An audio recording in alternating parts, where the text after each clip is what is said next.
One of those strange specific times you only notice when something is wrong.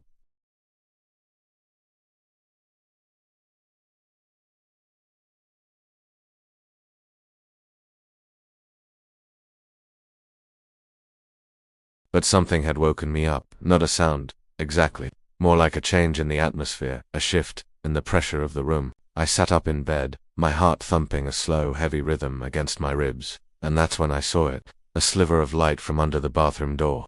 I knew for a fact I had turned it off before I went to sleep.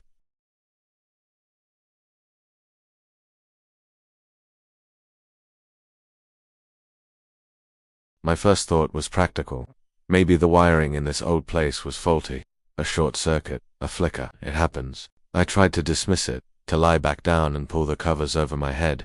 But the light wasn't flickering. It was a steady, unwavering yellow line, slicing through the darkness of my room. It felt intentional. Reluctantly, I swung my legs out of bed. The worn carpet was cool under my bare feet. I crept towards the bathroom door, each step feeling strangely loud in the oppressive silence.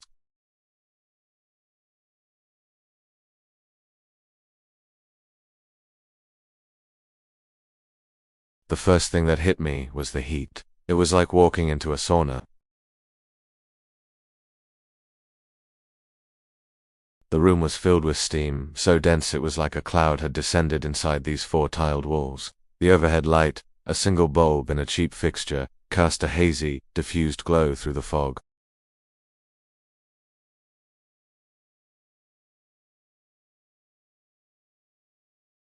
My mind raced, trying to find a logical explanation, a faulty water heater, a burst pipe. But as my eyes scanned the room, the logic began to fall apart. The shower curtain was pulled back, completely dry. The tub was empty and bone-white. I cautiously stepped further inside and looked down at the tiled floor. Not a single drop of water. It was perfectly, impossibly dry. The bath mat was dry. The towels hanging on the rack were dry.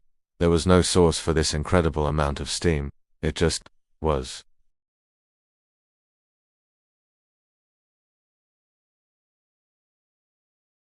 This wasn't a mechanical issue. This was something else. I stood frozen in the middle of the small room, the humid air making it hard to breathe.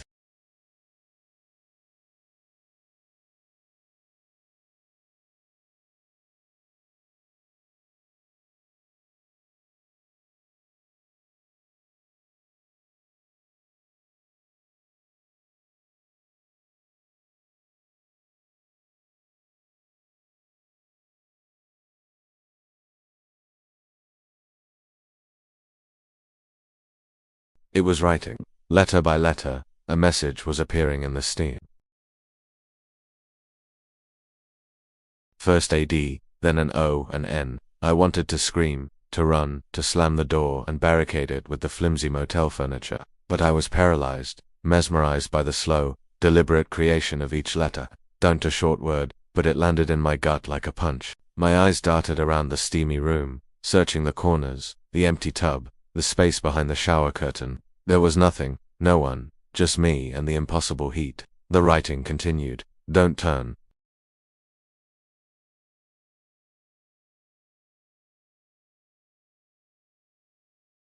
Don't turn around. The last word finished, hanging there in the steam. Don't turn around. The sentence was a command, a warning, and it was written from the inside of the mirror.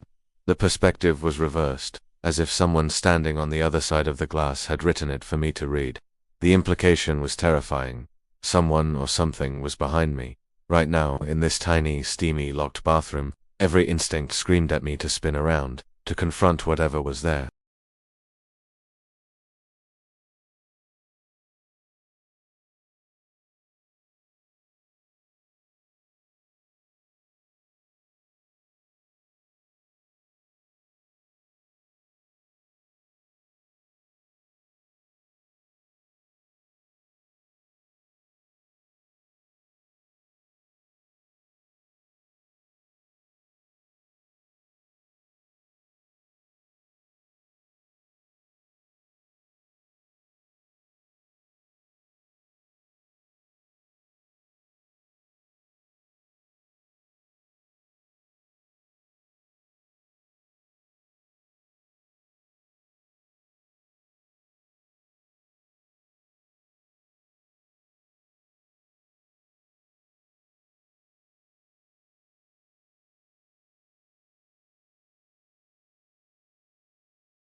I didn't look back at the bathroom door. I threw the keycard on the counter, ran to my car, and drove. I drove until the sun was high in the sky and the state of Ohio was in my rearview mirror. I've never told anyone this story. Who would believe me?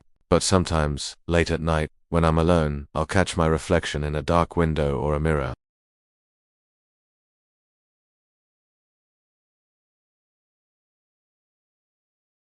Don't turn around.